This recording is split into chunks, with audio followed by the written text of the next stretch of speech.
So this is our session our discussion to discuss cookery schools, and those of you that have been teaching or want to get into teaching during these difficult times.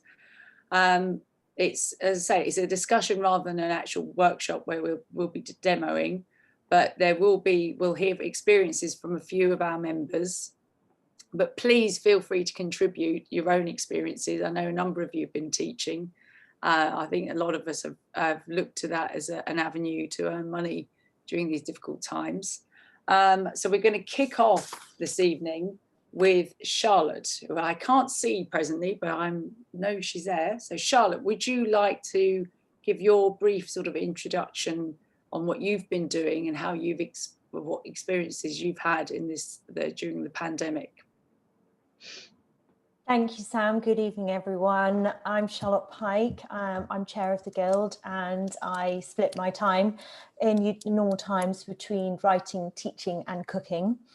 I've been teaching around 8 to 12 cookery classes a month for about 6 years now. I hold the role of executive chef tutor, as it's called, at one cookery school, which basically is their sort of lead general teacher. And I occasionally teach at other schools. I also have my own small pop-up cookery school, which I started in 2015, which is called Field and Fork School, which is a I call it a food education social enterprise. So it's not for profit, teaching community classes. And it's a pop-up because I don't have a permanent site for it.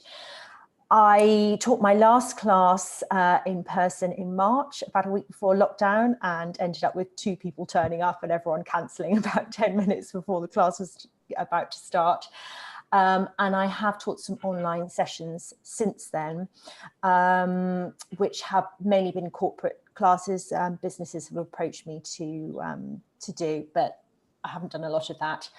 I haven't organised my own online classes, although it's something I have been considering.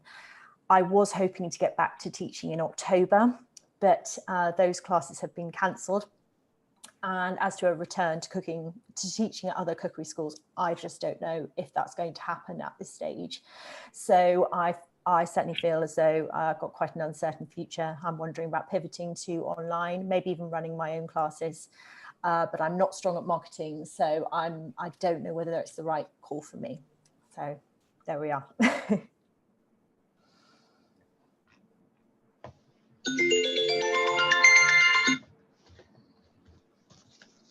So next up, Sam, are you?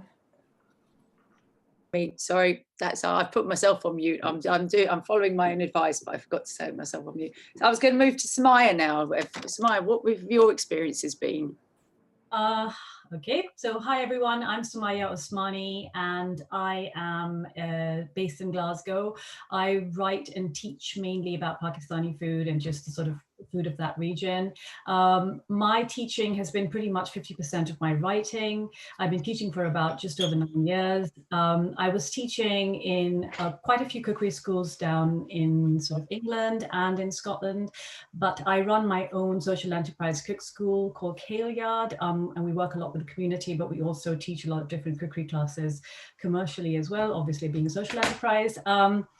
I was running Kailyard until March, and I still have a premises because I actually do have a premises. So I've had to put a lot of my classes on hold and change the sort of format of my classes. I had a lot cheaper classes for people to get, but now I've had to do day classes and minimum sort of 2 to 3 people at a time. Things have sort of been a bit tougher in Scotland, of course, as you might have known. So it's not been really easy. My own teaching down in England has completely dried up. A couple of cook schools that I used to teach at closed down. So I have done a bit of online teaching. I've done a few classes online, which have been all right, not great, but you know, all right. I've done a lot of like Instagram lives. So I've had a lot of cook-alongs with people. I've also done a couple of private classes online for people who ask me, obviously paid, but you know, again, it's a very competitive field at the moment. It's a lot of saturation of the online classes. I've been considering an online course to actually record one, a lot of investment. So I've had to think about it quite hard because I'm not really sure whether the you know, sort of the what I would get back for it would really be worth the amount I'd put in. Other than that, that's it. So I'm sort of just, you know, focusing on doing more online stuff, whether it's actually worth it or not. I do have quite a strong niche, so that might just, be good for me, but again, don't know. So that's me. Thanks, guys.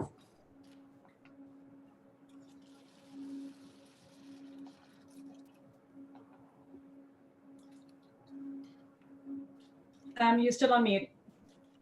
Sorry, thanks. I will get used to this. Fiona Burrell, are you there? I am, yes, I'm here. Sorry, I'm listed as Fiona Stevenson. I just realised that's what I got my married name up there. Yes, my name is Fiona Burrell, and I run the Edinburgh Newtown Cookery School in central Edinburgh.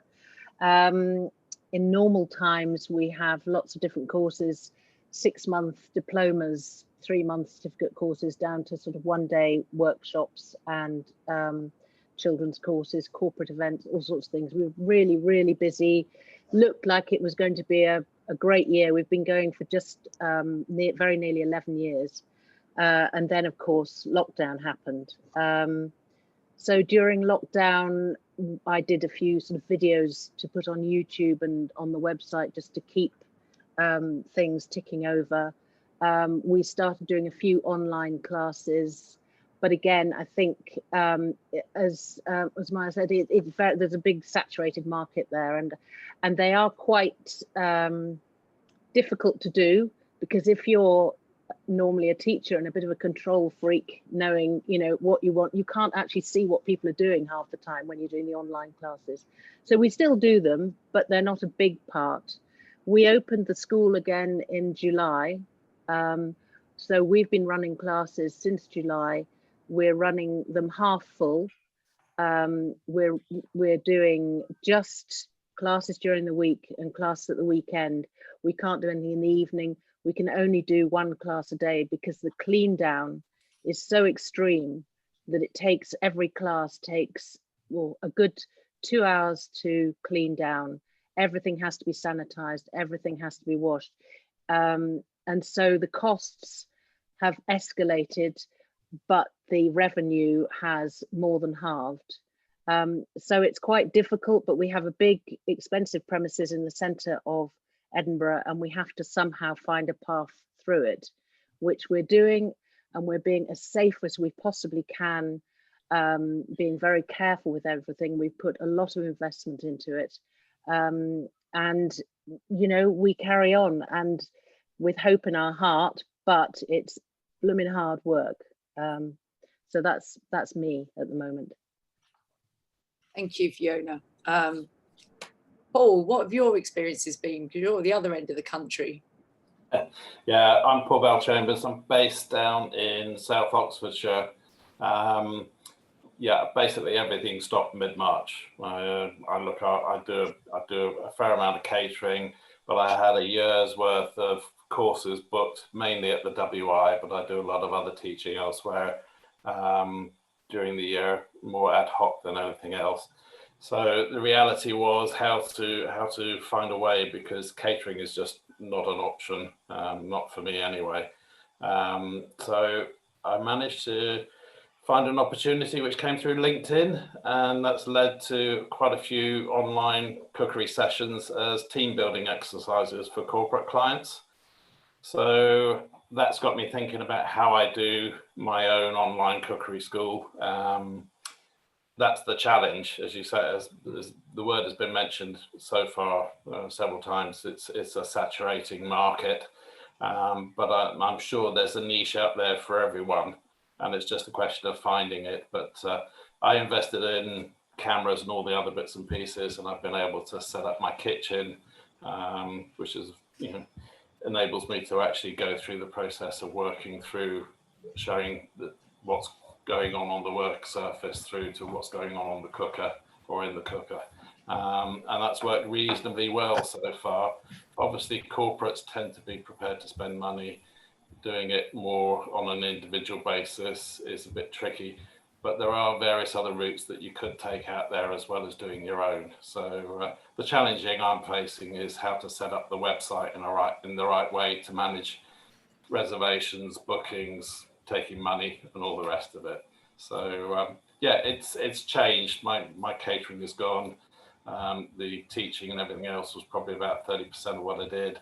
And everything else is kind of just ticking over at the moment. So yeah, it's a challenge, but hopefully one I can rise to. So there we go. That's what I'm up to at the moment.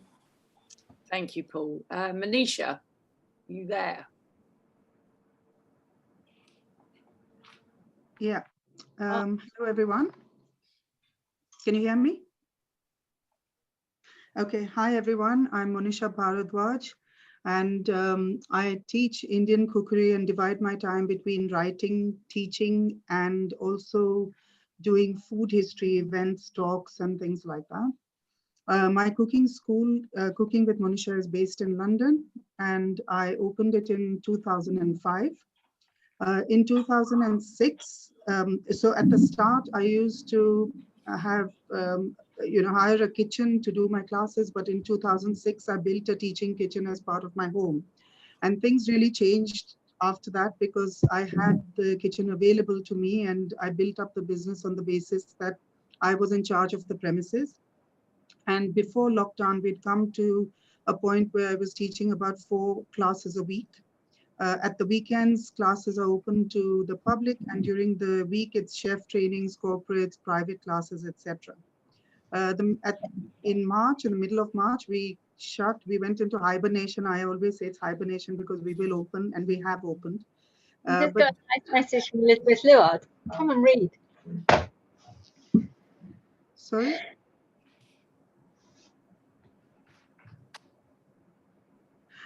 Okay, so in March, we went into hibernation, and we had classes that were absolutely full all of March, April, May, etc. So I wrote off to people to postpone classes, and I thought that everything would end in the middle of May. So we just postponed classes to May and said, we'll see you in a couple of months.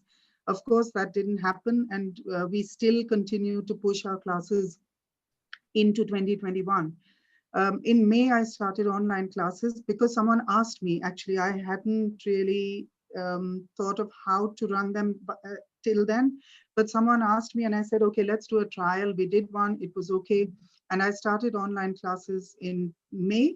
They went okay. I mean, I quite enjoyed them, but of course you miss the sensory aspect of a cooking class. You can't say, well, smell this, especially in Indian cooking.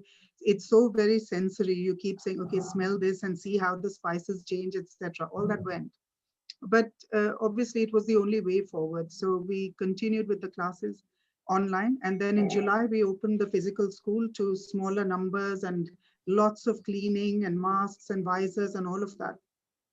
It also meant that the classes that had been pushed from March and April, etc., I had to then divide up the students or the people who'd booked so that one class was being run 3 times that week. So it was costly. Obviously, the expenses went up because we were buying ingredients 3 times for the same class. But it was also a way to clear backlog and make sure that people who had booked in March could, we could fulfill their bookings, and it went on like that. So now also the cookery school is open. The physical school is open as well as online. And we are doing every weekend. I also, strangely, I mean, I thought it wouldn't happen, but it has, that people book private classes during the week, and it's birthdays, etc. So there are 2 people coming during the week. So I have been quite fortunate, I would say, during lockdown that the school has done okay. Of course, nowhere near like what we did last year, but at least we haven't had to close down, which is a big blessing, I think. Thank you, Monisha. And Viv, are you there, Viv? What's your experience been? Yes, hello, can you hear me? Yeah, okay, hi. Well, hello, I'm Vivien Lloyd, and I teach preserves and baking with preserves, which is quite specialised. Up until lockdown, I taught at Denman College, a cookery school called Vale House Kitchen, and at Marlborough College. And also I sometimes teach at home in my home in Somerset. I also do talks and demonstrations to the WI in the Southwest. I've been teaching these subjects for about 8 years following the publication of my book, First Preserves. and my practical teaching talks and dems probably make up about 75% of my work. Since lockdown, I've not done any teaching as I was furloughed. During that time, I've observed different ways to teach online. I've watched a range of cookery tutors do things in different ways. And I've talked to my youngest daughter, who works with tech, about different ways of delivering content online. For the autumn, I will be designing an online festive preserves and bakes course via my website for delivery in November and December. I've also been booked to teach an edible gifts course at Vale House Kitchen, and then they've asked me to do a marmalade course in January. They are running courses, they've reopened. And I've been offered a kitchen space in Bristol in January for a marmalade course. And then I'll be doing more planning from then on. I think the challenges that I face are about marketing, because a lot of my venues would do the marketing for me. Pricing is quite a big issue for me because there's a huge variation in pricing. But I think the key thing is designing a course that actually engages your audience all the way through from beginning to end. And also accepting that we're obviously in a sort of a different world. And for me, something like teaching somebody how to make chutney online in real time is such a long thing to do. I mean, a chutney would probably take about 3 hours to make. So perhaps for me, real-time delivery is not appropriate. And the other thing to consider is that many errors that preservers and bakers make are best corrected by actually standing next to them and observing what they're doing. And where we are now with social distance teaching and online teaching, you just can't do that. So that's where I am.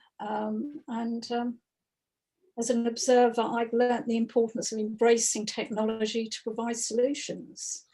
And my attention span from looking at online courses is much longer with interactive sessions. So that's me, thank you. And hello, Fiona and Monisha, and obviously Charlotte and Paul, who I fondly remember from previous times. Thank you. Okay. Lindy has just joined us, and we're just in time, Lindy. Hello, I'm really sorry. No, that's fine, Lindy. Would you like to just give a brief overview of your experiences, and then we're going to open the discussion up? Okay, thank you. Right, well, my experience is very simple. I have two teaching outlets at the moment. Well, I had. One was Denman, which is the WI Cookery School, and the other was the School of Artisan Food. Denman closed and overnight decided to do their teaching through an online platform, through Zoom. I didn't jump on the bandwagon straight away. I wasn't 100% sure about it. But I also teach Italian, and I found it an amazing way of teaching. People absorb much more than they do face-to-face than in a classroom where there are other people and things going on. Their heads are all over the place. So it's quite an interesting way to teach. And I really enjoy it. I'm really surprised. I would never have expected to enjoy it in that so much. But I do think people learn very, very well through it. Of course, nothing is going to replace face-to-face and being with people. And the big downside, of course, is your class not being able to teach what you're cooking, because what I'm actually doing, because it's preserving, we're not cooking together. I'm demonstrating, and then we throw the floor open to everybody to ask questions. But it seems to be a very successful way of doing it. Obviously, preserving is tricky because you can't do it in real time. And I try and do at least two things during the class. So given the present circumstances, I think it's a very positive way of teaching, and I enjoy it very much. I look forward to next year when hopefully I shall be back hands-on teaching at the School of Artisan Food. but I also fear that the situation will not have changed in January. But they have started their degree course, they're teaching their degree course, they are doing some day courses. And I would be very happy to start again, but I'm even happier to continue teaching on Zoom for the moment. Thank you, Lindy. It's Okay. very interesting hearing from everyone. One of the things I've taken from these, away from hearing all the experiences so far, is marketing. I don't know whether anyone else in the chat here today has got anything to add regarding that particularly, because it does strike me, having looked myself on the internet, there are a lot of online courses. Most people, through necessity, have had to alter their cookery teaching to adapt to the whole online scenario using Zoom or whatever other platforms are available. So how do you deal with the marketing? Are you using third parties, or are you, and this is open to everyone, or are you using your own initiatives, social media, to get people to come on your courses? Kerry and Andrew, I know, have both just pointed out that they're happy to talk about their experiences. So Kerry, can you give us a bit of an overview on that? Hi, yeah, sorry, I was going to join the chat. So I was meant to be in Wales on holiday this week, and then anyway, that's why I'm not officially talking this evening. I've been teaching for about 6 years, a range of community and private cookery classes. It's kind of about half of what I do, as well as some chef work, and obviously that all went.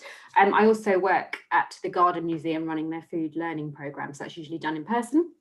And then when lockdown happened, that all got cut short. So I started running my own personal online sessions from about May onwards, and just doing that, advertising it through my website. So I've had what initially was a blog, but that's changed a billion times, into a website for years. So I've got quite a good strong mailing list of about 900 and a average social media following, but through that I was able to have enough people who seemed to want to join my online classes. So I sort of have about 5 or 6 people, and I've been doing one of those a week, so not a huge amount, but it's been enough to sort of kind of keep going, and I'm going to be building on that going forwards. And my kind of best thing that's come out of that is that most of the people that have joined the classes have lived all over the UK. So I tried doing quite a lot of in-person classes in London before, like hiring a studio and then advertising it, and finding that it was actually quite difficult to sell the spots, whereas I haven't had that much difficulty selling the spots online. And I think obviously it's a cheaper price point, and it's available to people from all over. So I think kind of trying to get out of your head of what your normal audience is, and kind of getting onto the fact that you can get to loads more people. You've got the whole world at your oyster to be able to come to classes. So that's a really kind of positive side of online, I think. I've made the classes really short, so they're like about 90 minutes long, which I think is about enough for people's attention spans, rather than an in-person session where it might be 4 hours or an entire day. So it's a really different concept of what we do. And I've been doing that for the Garden Museum as well. So I've been doing lots of family online classes. So I've got 3 full days of half-term classes the next 3 days. So it's been nice to bring that experience into that job as well. And as long as I'm doing activity in that job, that work is funded. So I had to kind of get off and just do stuff in order to make that happen. And I've been doing a few corporate bits as well, but that's been mostly with organisations that I've been working with the last few years, when I go into offices and do demos. And we've been doing that online instead, which has had limited success within the amount of people turning up, but I get paid whether I have 50 people or 10 people in a class. So I'm hoping to do some kind of Christmas sessions as well, because people obviously not having office parties, and hoping that they can kind of come together over Zoom and do some kind of stuff. So we'll wait and see how that goes. But that's my experience in sort of a random way, and a bit of advice there. But yeah, happy to answer any questions about marketing or selling tickets. Like, you can use third-party software like Eventbrite or well in order to sell tickets. I have a shop built into my website, which cost a bit of money to set up. I did that a few years ago for supper clubs, and I use Stripe for the tickets. There's a really minimal credit card charge there per ticket, rather than something like Eventbrite, which will charge you an extra like £2 per ticket, which Eventbrite get. So it enables to keep the cost a bit lower for people. I just use Zoom for the sessions, and I just use the camera on the laptop. I was using a Mac till my Mac died. I'm now on a borrowed PC till I can get myself a new one, but actually the camera on a Mac isn't that great. I have looked into buying extra webcam, and now that it's dark in the evenings, I need to sort out some lighting in my kitchen because it's really dark, and I have a small kitchen in a tiny flat in London, so I can't put in big kind of studio style lighting because I just haven't got room for it. So that's this week's project, to kind of sort that out. In the daytime it's not a problem, it's just in the evening when it's dark. Thank you, Kerry. Denise, have you got anything to add to that? Yes, I've been doing something really quite different, to be perfectly honest, and I've also been cooking online. Initially, I say I've been running cookery classes for about 25, 30 years in my home, and that's been working very well. But I also do cookery classes for singles, and that's also unbelievable, been really, really successful. Since March, I've been doing this on Zoom. And part of Zoom, I don't know how many of you are aware of this, but there's called breakout rooms where you get private rooms. And that has worked incredibly well. And I've taken advantage of the fact that, like we are now, you can get people from all over the country and abroad all connecting because you can. And that is fantastic. Kerry mentioned about using Eventbrite. I actually think PayPal is equally good. And that can go through on my website, and it's less expensive, to be perfectly honest. And I think you've got more control over that with connecting people onto it. So that's what I'd really want to share is and the other thing and if anyone can share with me, is the microphones. Now I have got a microphone attached to a tripod in my kitchen, and it is working very well, but still from time to time, people can't hear me. It's using my mobile phone on a tripod. And what I'm doing, and this is working really well, which is none of you actually mentioned, I'm doing Facebook Live twice a week. And on a commercial basis, I'm getting it sponsored by companies and sharing and doing recipe development with them. And that is working really well. So I'm on a niche doing Jewish cookery. So I'm using companies that are kosher, but you can all do on your own niche, companies with new products. People are reading and looking online, and it is a fantastic interactive way of using people's products where they wouldn't be buying a newspaper and using their normal social media. And I think you could do well on this. I've done corporate cooking events for companies, and they've loved it. So again, team building. So I wish you all good luck. Denise, just a quick question on the Facebook Live. You're using exactly the same equipment as you said about microphone rather, that you're using the Zoom. Does it work the same way? Do you need anything? No, I have the microphone from my mobile phone. Yeah. And I mean, Facebook Live, is it as easy to use as Zoom? Because this is very easy to use. Yes. Oh yes. I mean, if you go to Facebook and you go to the Facebook Live, you could literally go to that, you type it all up and it click live and you press the button and you start.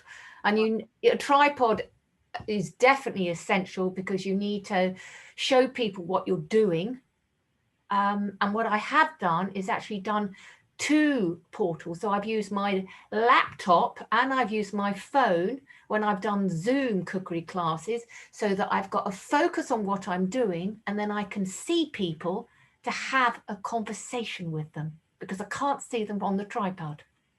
No, I can understand that. So you mute on your iPad, but you can see the people.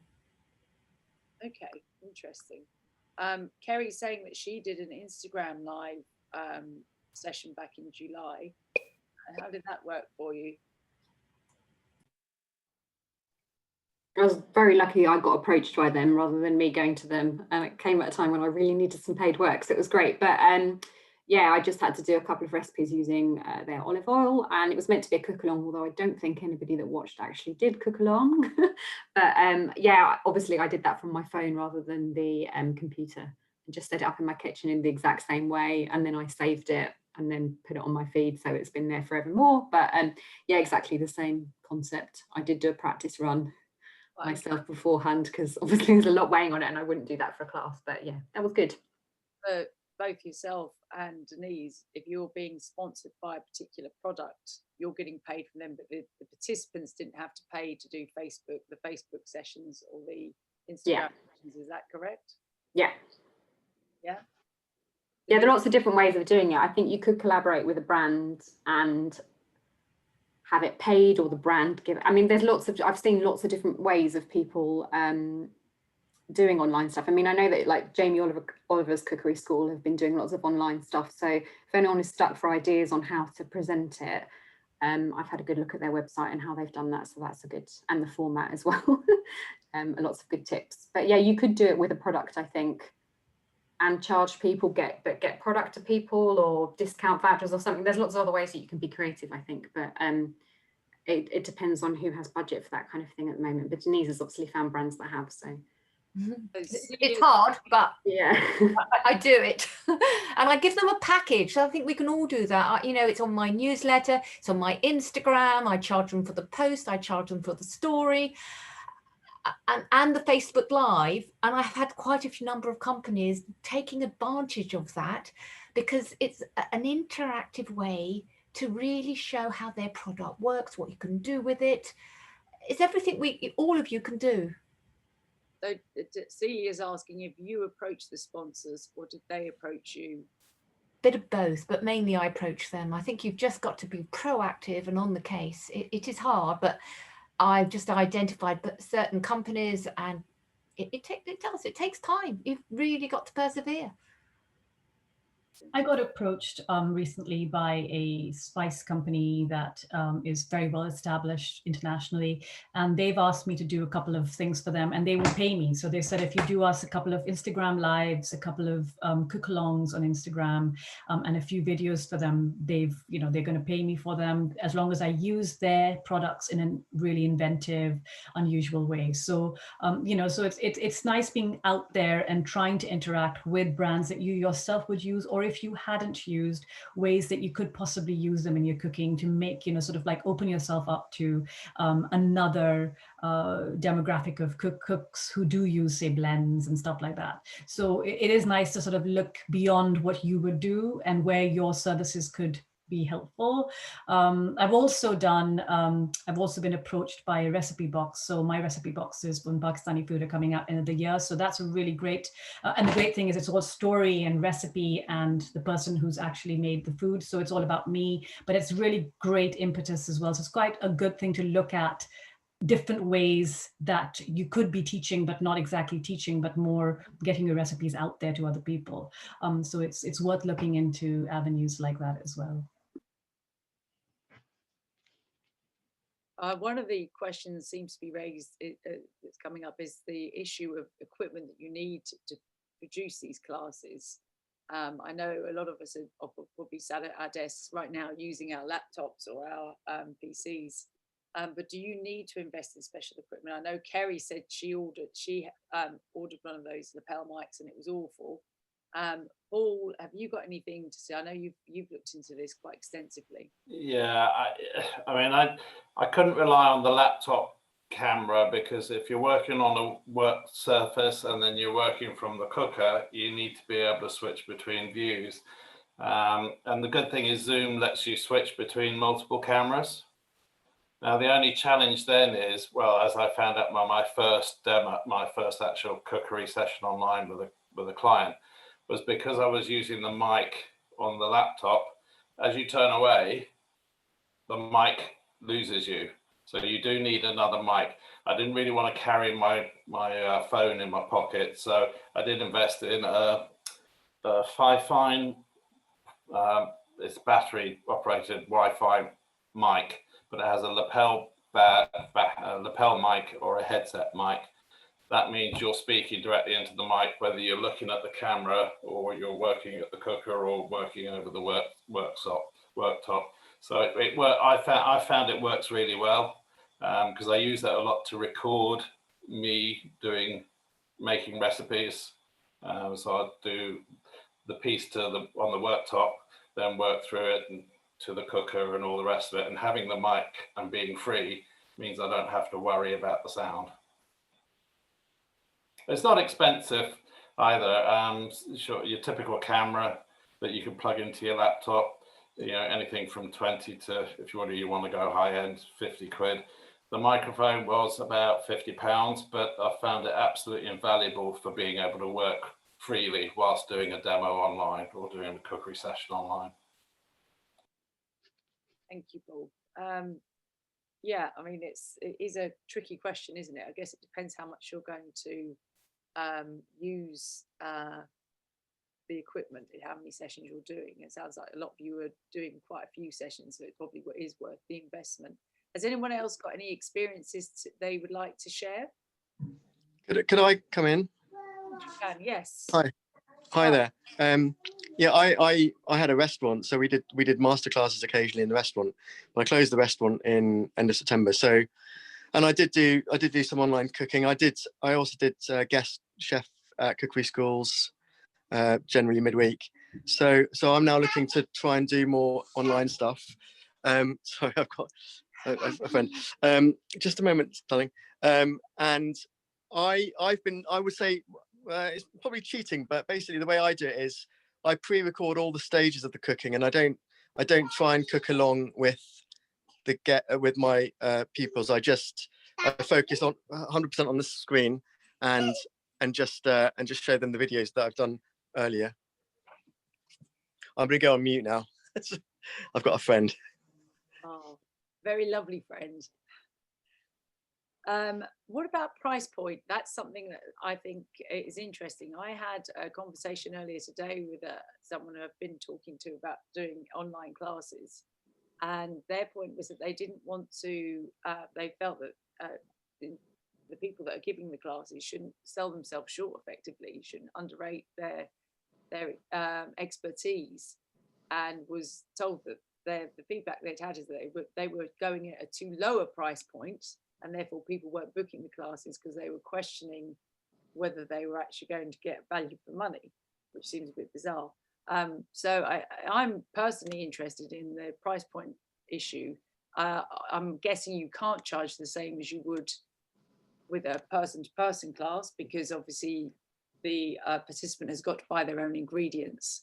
So how have you found working virtually? How has that affected your price point and how much you can actually earn? Anyone's free to answer that, by the way. If I can answer that. Sorry. Go on, Andrew, you want to talk about it, yeah? Okay. I was pleasantly surprised. The cookery schools that I cooked at, I think they were generally charging between £150 to £200 for a day's cookery. And the corporate stuff that I did, I would say it came in that way, but that was pretty heavy upselling on my part. I mean, basically I spoke to sous chef, who most of you will know, and they put my niche is Japanese cookery, so it's I put together a box for them. Sous chef delivered it for them, and I also my book came out in May, so I sold them a book. So by the time I'd added on a box of ingredients with a small margin, or effectively I bought at wholesale and sold at retail price, plus my book. Plus the time for them to do it. We were looking at probably £160, £170 per person. And that was based on, I did in total 18 people in one corporate, but we split it into two groups because I thought 18 would be it'd be unmanageable, obviously, in a cookery school. And I'd have found it even more unmanageable on Zoom as well. So we split it into two groups. But I was pleasantly surprised on that. The big question for me is if I try and do public workshops, which some of you may have done, how much that price point comes down, and can I maybe try and get the customers better value out of the box by giving them a series of recipes instead of just one one-off event. Interesting, Andrew, thank you. Monisha, you had something to add on that, I think. Yeah, so when I started online classes, of course, it was all very new at the time for all of us. And, it was trying to negotiate through the equipment, through pricing, etc.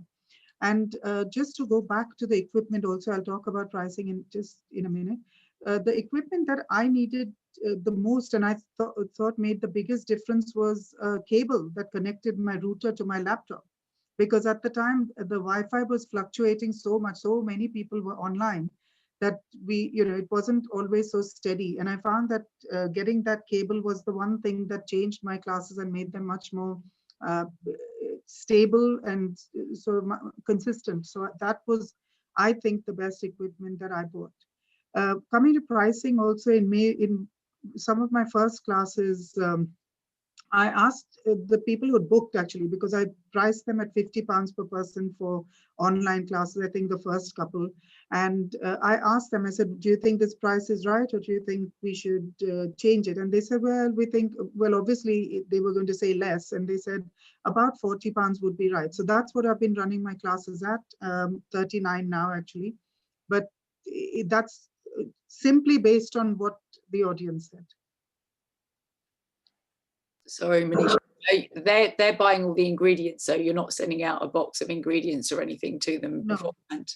No. So what I do is I send, as soon as they've booked, I send out the recipes, and I also send out a very detailed prep list. So, and I send lots of pictures of what because obviously some people haven't ever cooked Indian food before, and they're not sure of the ingredients. So I send pictures of the ingredients as well, and alternatives. I did one street food class, and to me that was the most difficult, because I had to send a vast number of images in advance because people didn't know what to look for. So I tend to send out quite a lot of stuff in advance, so people are prepared, and also, they've got my email and my number. So in case during the week, if they feel that they need some questions answered, I'm there. And then on the day, they've got all the ingredients. I haven't sent any to them, but even in my physical cookery school, that's part of the experience of going to the shop to choose the right ingredients. And I send notes on how to choose the ingredient that will work best for my recipes. And how long is the session, Monisha? So each session is 2 hours, and they cook 4 dishes, because that, I think, would be a complete Indian meal.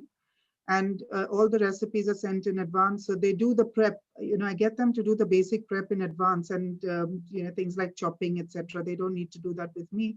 So most people are ready half an hour or so before the class, and then we're just getting on to how to use the spices and how to use specialist ingredients, and get on with the cooking. Excellent. Thank you. Has anybody else got anything to add regarding that, or any of the other points that have come up so far? Paul? I think on pricing, it is a bit tricky, and I sort of, when I started looking at this back in May, I think it was, I've seen everything from sort of £5 to £10 to 15 to a lot more. But obviously, I mean, the basics you're going to need to do, and you have to remember this, is there's a lot of admin that goes behind it, and you have to do a lot of creation around content. So as Monisha was saying, recipes, shopping lists, equipment lists, and all that sort of stuff. Hints and tips are really good to get the session going. The client can go and get the ingredients as they need them, and then they're obviously ready to go through the process of the hour and a half. But definitely, I think that the tricky bit about anything is pricing it and getting that right. First off, is you're never going to do it. It's about trial and error, and certainly the feedback I'm seeing from people is, for a lot of these sessions, if the recipes are good and the sessions are good, then they're worth a lot more than you think they probably are. That's interesting. How many people do you think typically you should have in a class then, if you're doing it online? I think between 10 and 20 maximum, because I think 10 to 20, between 10 and 20. Is that your experience as well, Monisha? 10 to 20?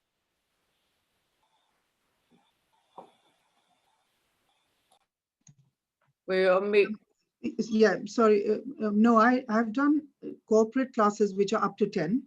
But my individual, sort of the one-offs that I've been doing, they are about 5 to 6 people. So that seems to work for me. I wish I could get 15, but I think, as people have said, that the market is a little bit saturated.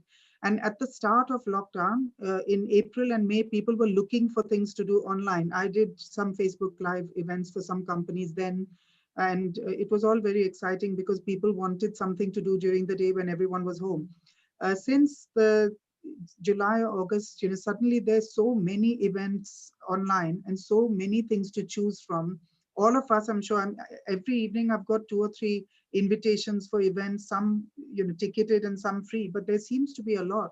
So it's not as easy to get paying customers anymore because, and also there have been so many free cooking sessions online. So obviously, we've had this talk in the Guild before about how should we be doing free events? Should we be all saying no to everything that is free and just doing paid events? So that's something that has spilled over onto the online market as well, I think. Interesting. Yeah, I mean, I just on the numbers, I mean, the corporate ones I have done tend to be between the 10 and 20.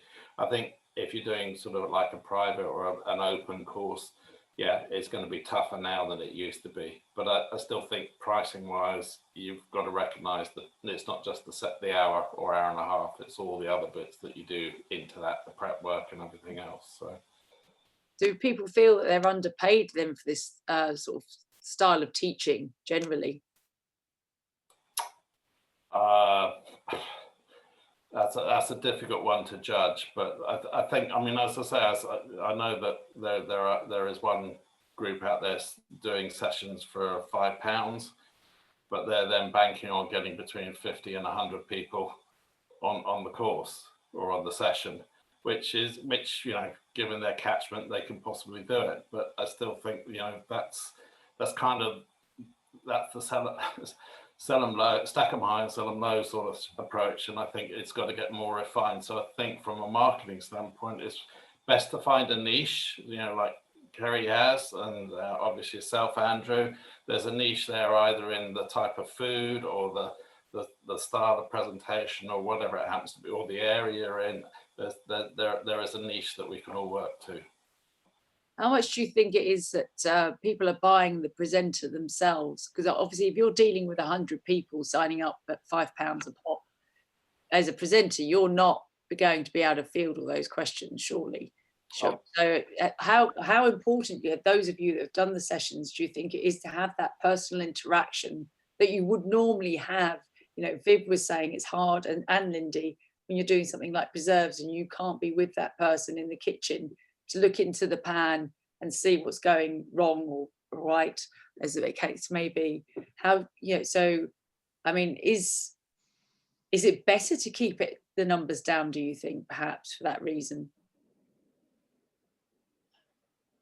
Anyone can answer that. Yeah, just quickly. I found at the beginning of lockdown, because everybody was so, we were all locked down, that actually the whole part of the point of the class was to have a personal connection. So like I live on my own, so for me, being able to sort of chat and cook with 6 people was a really nice part of my day rather than just sitting at home working all day.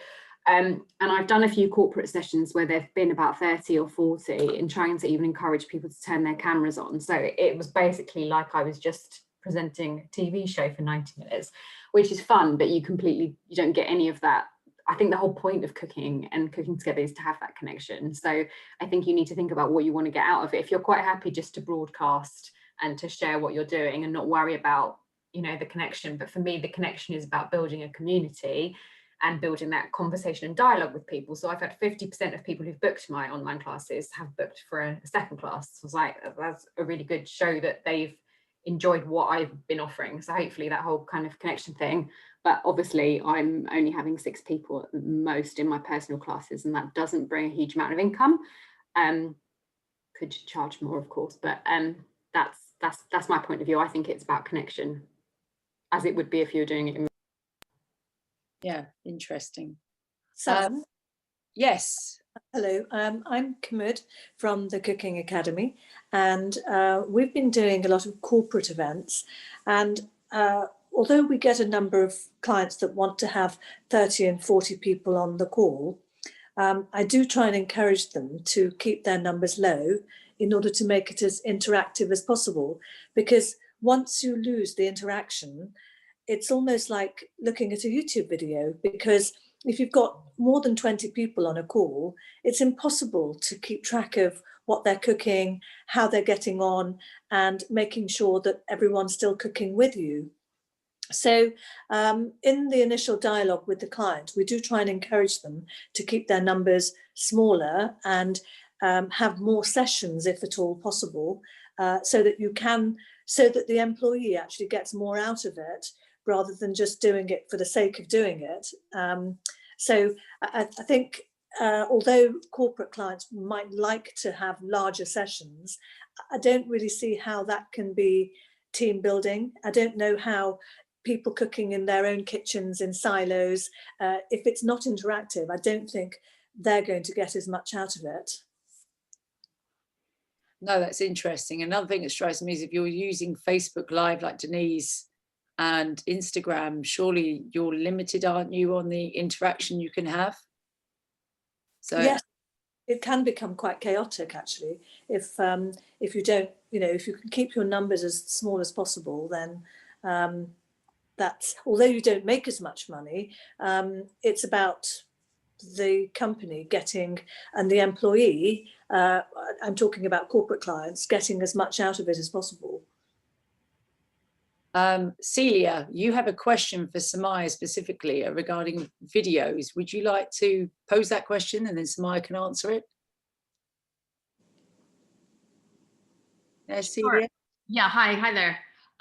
Yeah, Sumayya, you had just mentioned before that you were hoping to invest in making a cooking video, but you were reluctant to invest in it. And I just wondered, A, what would you be wanting to do with that video? And why would it be so expensive to make? Thanks, Celia. Right, so I had considered there was a niche in my kind of cookery that I really wanted to maybe make a course that is going to be more like passive income for me rather than my physically having to do classes all the time. Certain things that have come to light over the last few months and generally through the years of cooking is there are certain things that people really look for. And if I could, there's a big boom of online courses now on many, many subjects, and cookery is one of them. And I have watched a few and been quite inspired to create something, but I think that my biggest problem with it was that it's a lot of investment, because if you wanted to look sharp and if you wanted to look sellable, something that people would pay a premium price for, because that's the point that you want to do, is that create something that someone would invest that much money in, that is available to them for the rest of their lives, but should be really polished and lovely for them to want to spend money on it, means investment. So my reluctance was more, have I done enough research to think that this would be something that people would buy? Would my returns be worth it? And the second thing is, how would I market it? Well, one of the things I had thought was actually doing a lot of aggressive marketing online for it, because it's an online course. I myself have bought a couple of online courses, not cookery, but other things, just by online social media based marketing. So since it is something that it is a product that is based online, I would think something very strongly social media driven marketing would be probably good for it. But again, that's investment as well, because social media marketing does cost as well. And depending on the tier that you go in for, obviously the more you spend, the more returns you get. So these are little things that I've had to think about, and I probably will do it, but I just need to find the funds to do it. But I think those are the main things. Does that help, Celia? Thank you, Sumayya. Charlotte was saying that you do 1 to 2 tutorials. Is that sort of one-to-ones, very small groups? And how's that sort of worked out for you? That's actually worked out quite well, because I've had a couple of people approach me saying, we wanted to learn these recipes. Would you be able to do an online class for us?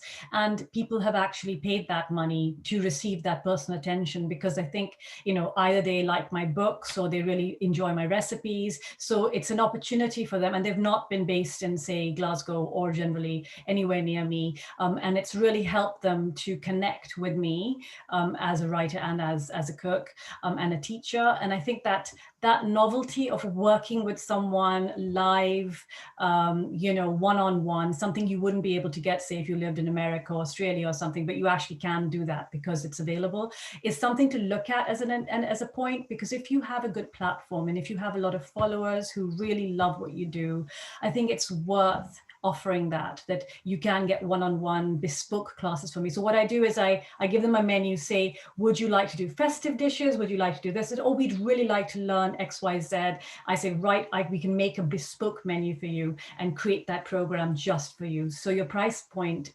is really good, because if you say you charge £400 for a class like that, you know, people will do it because they love what you do. They're getting personal attention from you. So that's what I think. It's quite a good little product to put out there. And Charlotte, has that been your experience as well?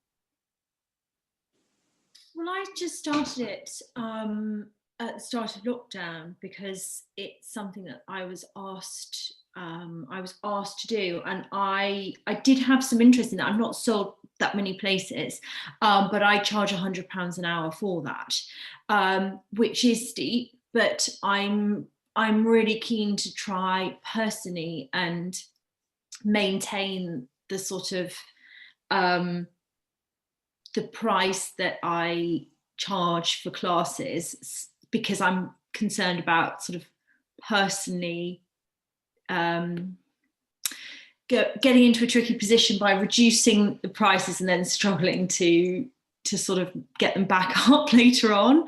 So I don't know if that's the right call. I have certainly not been particularly busy with it, but then I do a lot of private cooking for very high net worth individuals, sort of international royal families and things. So that's something I felt as though I could market to people whose email addresses I had.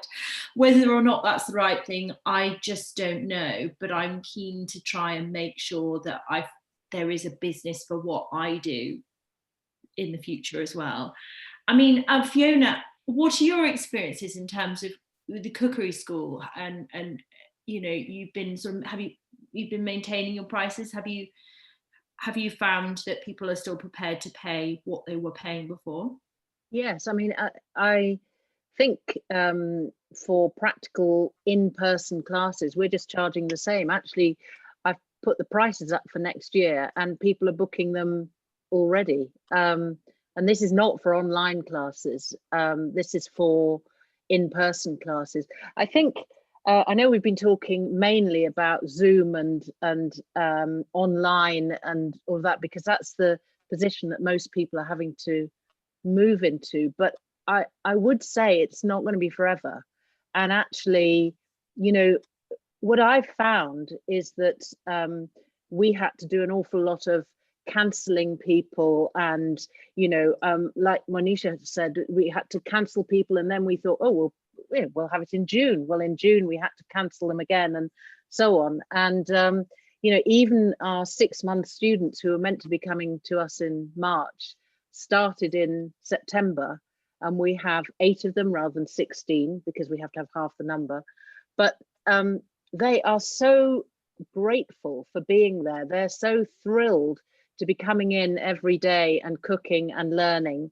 The people who are coming at the weekends are delighted to be out. And sometimes you get people, I remember a lady saying to me in July, this is the first time I've been out of the house without the children since April. And she said, and I think I'm going to go for a walk after this. I'm not going back just now.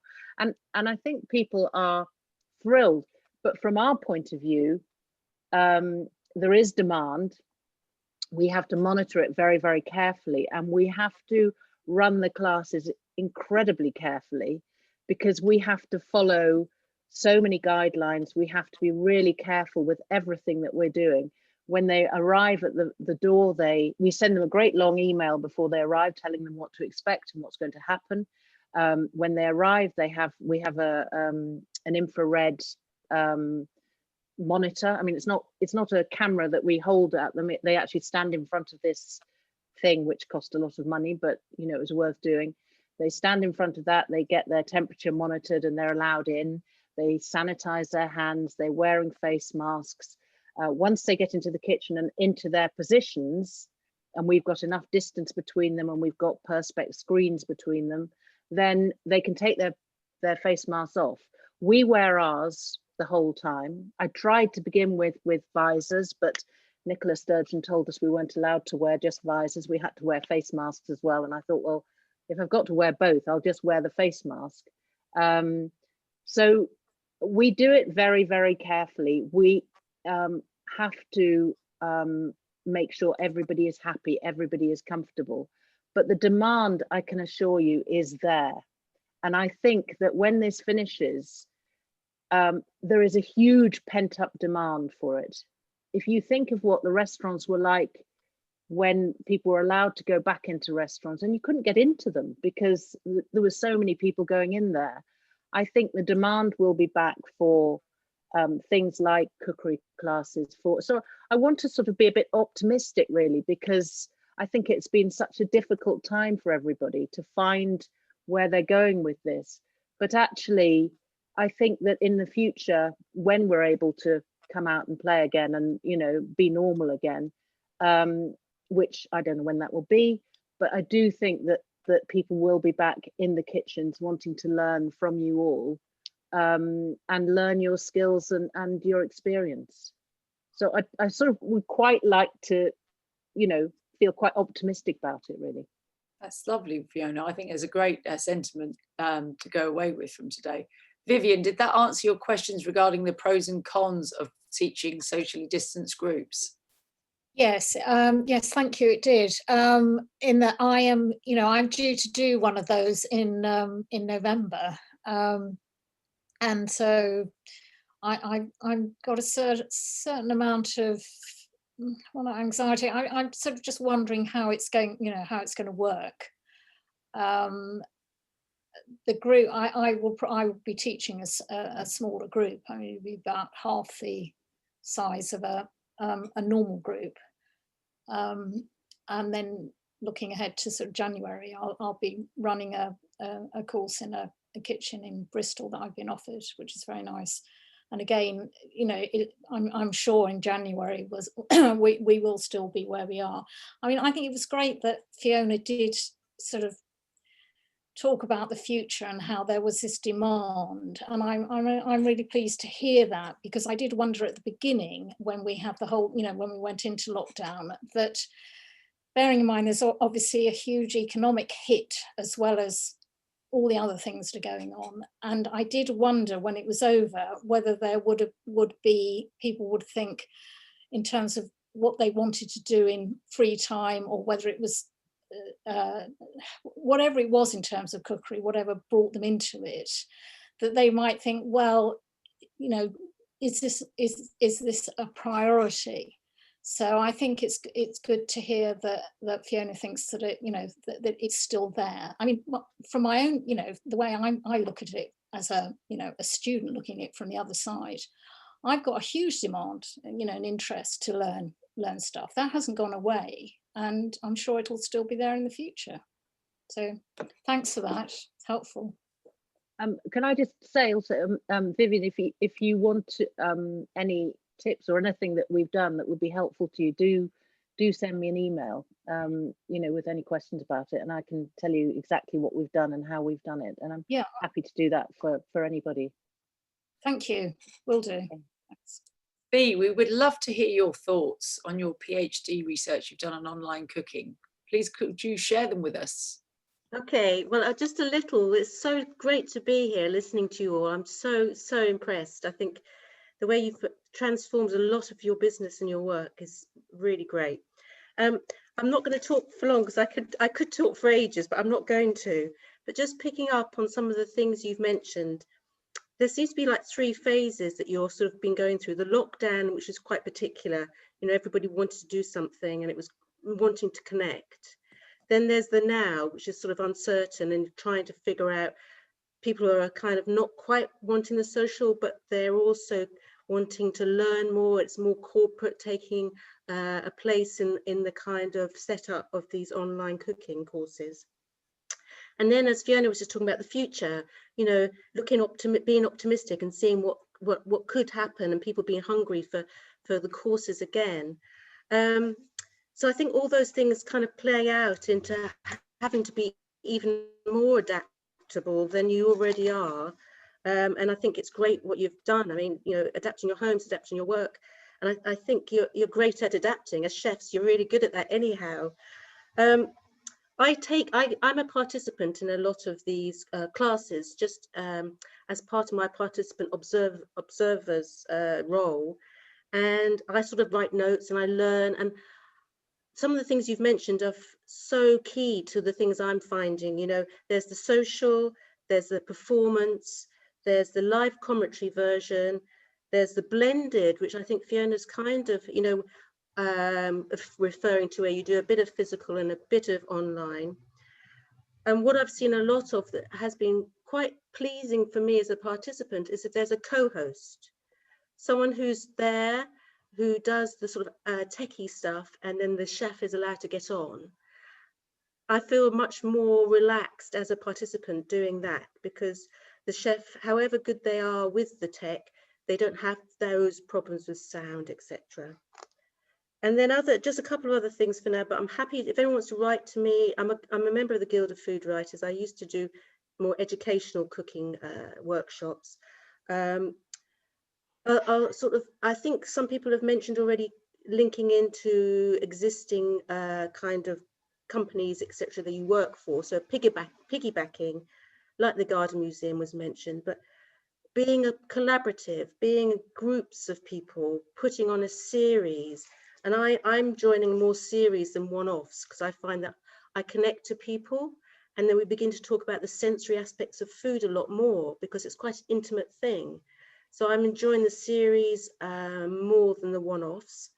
And I'm just ending on that, as a group of chef writers that you are, the Guild of Food Writers, there could be a great opportunity for you to do a collaborative cooking series, and actually make that more visible, that you're a group that are doing this. I know you're great individually, but it was just a thought that if I, as a member of the public, saw the Guild of Food Writers doing a series of, and there's preserves, and there's Indian cooking, and then there's Japanese cooking, I would just be there. I would be signing up. Anyway, that's it for now. Thank you, Bea. And the price thing, I do think £45 is the average I've seen, and that is pretty good for me. I have done a few of cheap £15 and some free ones, but I think 45 tends to be, as an individual, the price that I've been paying. And how long is that for? That's very interesting. That's been meant to be for an hour, but sometimes they've lasted 2 hours. And I've noticed that some people don't like that. They don't like to overrun, however good the chef is, the teacher is. So that's been an hour to an hour and a half, or 45 minutes, though there's a couple of chefs that do overrun by at least half an hour.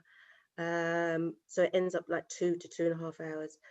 But somebody mentioned, actually, attention span is a tricky one. And I can't remember who mentioned the breakout rooms. They're great, really good. But also just having a 5-minute cup of tea break, you know, just because otherwise, not that I look at the screen when I'm doing the courses. I start off looking and I look at the people, and then I quite happy potter around in my kitchen now and again looking. So you're not staring at a screen, but it's quite intense to be taking in stuff without, if it's a 2 hour, I think, or an hour and a half, a 5-minute break, just to kind of get away from the screen and the instructions is quite good. But well done, you all. I think it's brilliant what you're doing. Sorry. So you're attracting quite a number of questions, amazing ideas people are saying about the suggestion that the Guild run a series of events, but also Barbara wants to know when your research is going to be available and who will be the publisher. Well, I've got a funded PhD, which actually last year I suggested to a couple of universities that I wanted to do a study on chefs that teach online, and looking at how the sensory aspect of that is very difficult. And amazingly, a couple of universities said yes. And then lockdown started. kind of like 6 months into it, and it just went crazy, and I didn't know quite what to do. So I was advised just to write about the impact of lockdown on the hospitality trade and catering generally. So I'm not officially supposed to finish till 2022, but I've already written a couple of things. One's for the International Food Design Journal that comes out in January, just a short article about Instagram and the sensorium. You know, there are a bank of senses where we listen to words and they on the screen, and we see things happening, and it triggers off memories of scent and taste. So yeah, it's not gonna, there's nothing official for a while yet, but yeah.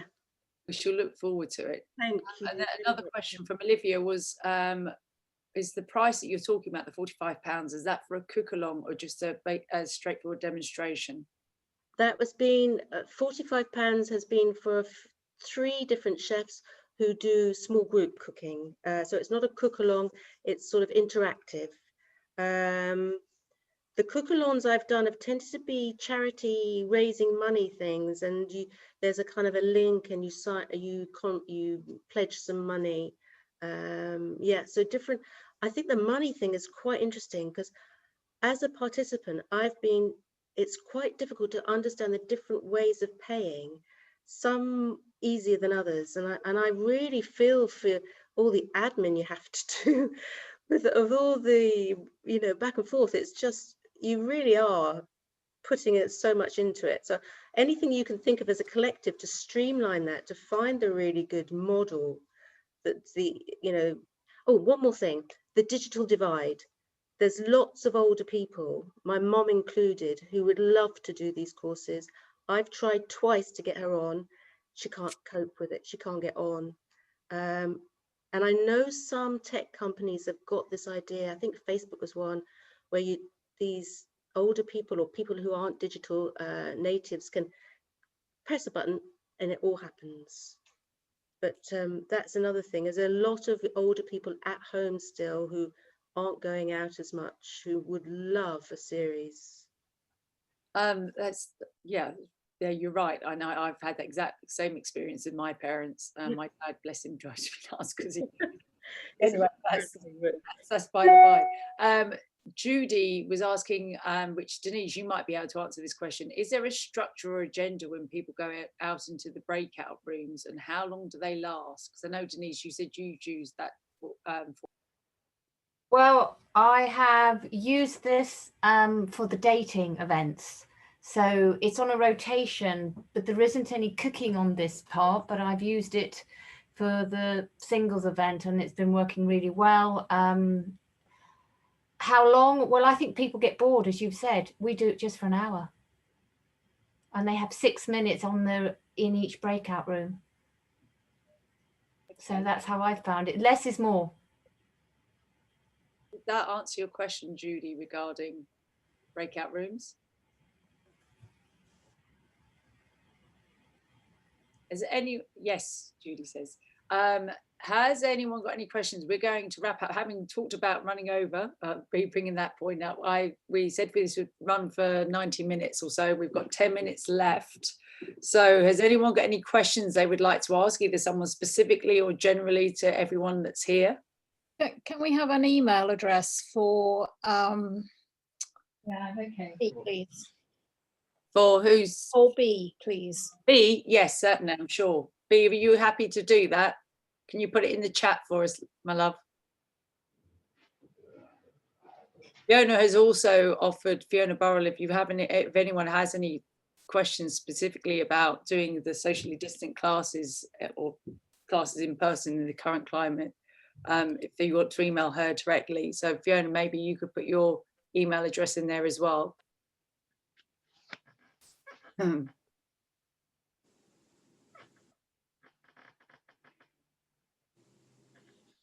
So Ruth, you've got interesting comment there about the demonstrations booked with the WI groups. Do you want to just share that with us?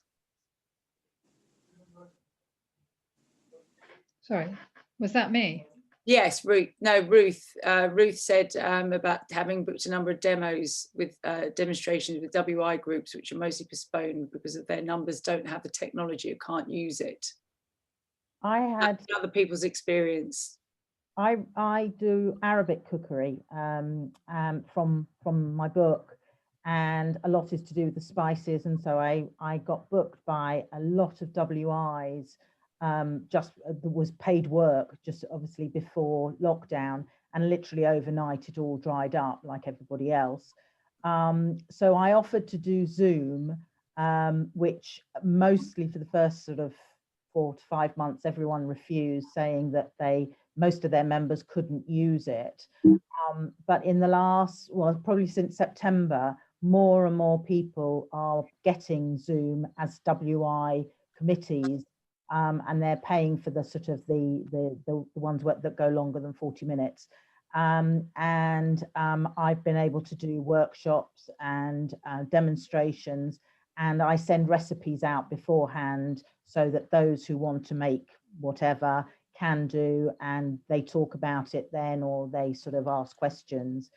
I have to say it works to a point, but I think things like the spices, I have found it really difficult because obviously there isn't that sensory way of going around letting them smell all the different Arabic spices.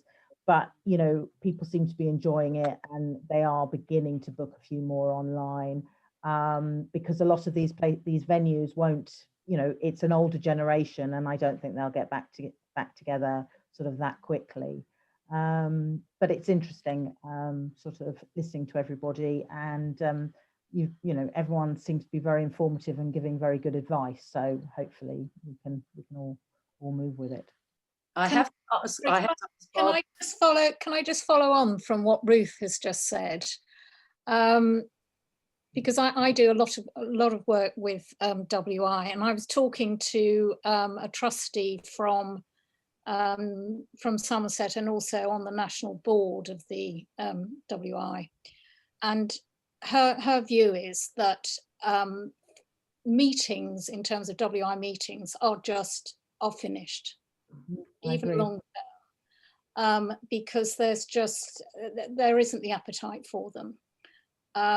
So I think that's probably going to be, so the way Ruth described what she's doing, I think that's probably going to be the way forward with WIs in the future. And they are getting better. There are more and more of them who are discovering that they can have meetings via Zoom, and they can do all sorts of things. So I think that's probably the way it's going to go. And I've done a lot where, I mean, most of the people, the groups, the memberships, the committees that have done it, they ask for like trials beforehand. So, or I put them in touch with other WI committees that have already done it, and they've worked their technology. And it just seems to be, as you say, the way forward, because so many people have sort of said, well, we, you know, our church hall just isn't big enough, or, you know, etc. So I think it is the way forward, and other groups as well that have older members, they are grappling with it, and I think it's great.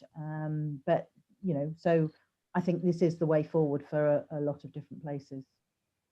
So Vanessa, you were saying you use Google Meet to teach your food tech students. Could you explain to the group a bit more about that? Yes, well, I've been teaching, from March when we got into lockdown, teaching in Scotland, in Aberdeen. I had to teach every day, every lesson via the internet. So I was doing, first of all, a few weeks on theory, but I was feeling that I wasn't connecting with any of the students, which they were really, really missing out on. So we set up a Google Classroom, and via Google Classroom, then you can go to Google Meet, and you can send them a little bit similar to Zoom. You can send them a meeting link, and everybody comes in. But I find that with Google Meet, the sound and the quality of the picture is much better than Zoom. So I would definitely recommend the Google Meet, yeah. Thank you. And Kerry was asking about recording Zoom sessions. Is there a way you can do it without including everybody else? Because that impinges on privacy, I assume. If so, please could anyone share their experiences? Yes, you can record them, but what I have done is I have recorded a few with the same thoughts that Kerry has. The only thing is that when you record them, you have to keep your screen, or so if it's just your big screen open, so just you, and you kind of minimize everybody else, then it's just you that gets recorded. I haven't done it any other way unless someone else has, but that's the way I felt like I wouldn't mess it up. So I had everyone else minimized and just my screen there. So it was just my visuals that were recorded. So people's questions and people speaking in the background was there. When people did ask questions, I did ask everyone to be on mute. So that helped with any extra interference. In fact, I put everyone on mute for a while during the introduction and then opened it up to everybody. So I continue to do that. And I think that as long as everyone else is all right with that, in case, you know, their voices are recorded, obviously, then it's fine. It's worked for me. That helped, Kerry. I think it's also worth pointing out that you can record the chat stream. It's Elizabeth Lloyd. If you go to the 3 little dots on the bottom of the chat, which can give you a clue as to what you've been talking about, because you can get the whole exchange if you just click on the chat. Save chat. And then you can pop it on your desktop. It'll pop itself on your desktop. And then you can take a look at it later. Thank you. Thank you. And I just have to ask Barbara, donations in the shape of cat foods, really? That sounds interesting. Who was that for? Was that a cookery course? There we go. Yes, it was. It was for someone in Italy. So I had to learn a bit of Italian and go onto an Amazon page to work out how much, well, to make a worthwhile contribution. But it was, you know, what the person wanted. So. Well, yeah. I've never heard of that before, but whatever works for them, I guess. Yes. Has anyone else got any other questions or tips they'd like to share? We've got about a minute or 2 left. Speak up, don't be shy. Chat rooms are about 10 minutes. That suits if you're doing it in the middle of a session. And if you separate, if you say maybe put 6 or 7 people in each chat room and you put people, pick your speakers to put in each chat room, and people rather enjoy that if you're doing, you know, if you sort of manage it a bit. Yeah. Yeah, that was how it worked for this symposium, wasn't it, Elizabeth? Yeah, that's right. And people really enjoyed the chat rooms. And we're doing monthly meetings, and we have a chat room in the middle. And that, and we're thinking about doing 2, but the 10 minutes people really enjoy. So if we got 3 speakers, then we put 1 speaker into each chat room. Is there a limit on the number of people you can have in a chat room? Sorry? Is there a limit on the number of people that can go into No, but about 10 people is plenty. It's not really a chat room otherwise. But it seems to work. People like smaller groups and can exchange, can talk about what they've been looking at. So if you were doing a cookery demo, you know, you could maybe 6 or 7 minutes, people, you know, discuss what they've done, or in the middle, just to give people a gap and a rest from each other. We need a rest from each other every now and again, don't we? Has anyone got anything else they'd like to add? Sorry? Has anyone else got anything they'd like to add? Mm-hmm. I'd like to ask Monisha Bharadwaj a couple of questions, because I'm an Indian cookery teacher as well as writer, just like Monisha. I just want to ask Monisha, I heard earlier that there's an awful lot of admin work that you have to do before you can start your class. Do you think it's worth your while? Do you make enough money from your Zoom classes? So I think what I found is that for me, doing the online classes, when I started, it was a way to keep my brand alive, because I already had a fully running physical cookery school. So when that went into hibernation, it was a question of how to keep it alive. So, and I had all the time to do the admin then. So I have already set up all those notes and the prep work notes and all of that. So now I have those already when I organize a class. What I also have been doing, and this is for my own, just to keep my head going, I do one-off classes that I advertise on my social media. So for those, I have to do the admin every time. And, once you've got a format of what needs to be done in terms of admin, it's not that difficult. I personally, for me, I don't think that, when you run physical classes, I don't think that the online classes are as paying. So it, of course, is a reduction in income, but it's a way to take your business through lockdown, because certainly with physical classes also and reduced numbers, this year's income is going to be vastly reduced from what we've been doing in the last few years. Yeah, also the people who are coming to your online classes, are they mainly your physical class students, or are you getting new ones? There are some new, but I would say that most of my students have been from my pool of people who are either have been to my classes or either they've got my books. So it's not brand new people. And I find that, again, because the market is fairly saturated to, get 15 or 20 new people, I haven't been successful at that. This is mainly through my social media. So there are people who've been to me physical classes and readership. I think that's what I'm aiming for.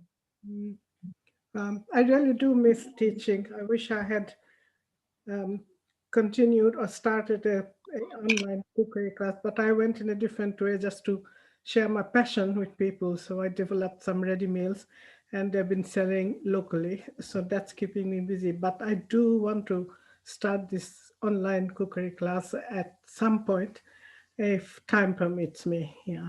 So it's been very, very interesting. Thank you, everyone, for this wonderful session today. No, thank you, everyone, for coming. And unless anyone has anything to add, I think I'll have to draw it to a close. Apart from anything else, I think my voice is going to go shortly. So, can I just chip in, Sam? Of course. Quickly, please. Thank you, Sam, for hosting, first of all, and thank you to everyone for joining us this evening. And thanks to everyone who's shared their experiences so generously.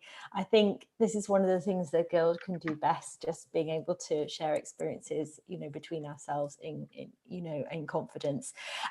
This is a new format for us, so if anyone has any feedback or would like to contribute towards a future event, then we are all ears. We're kind of evolving everything that we do to make the Guild as useful as possible in strange circumstances. And of course we have our AGM next Wednesday, the 4th of November at 6 p.m. So please do join us if you can. I know some of you have registered to attend, but it would be lovely to see you there, important part of the Guild's calendar. So anyway, enough talking from me, but thank you so much to everyone who has joined this evening, and hope to see you soon. We'll save this, it's going to go on our YouTube channel, and it's going to go we'll save the chat down as well so that that can be picked up afterwards as well. Thanks to you all. Bye.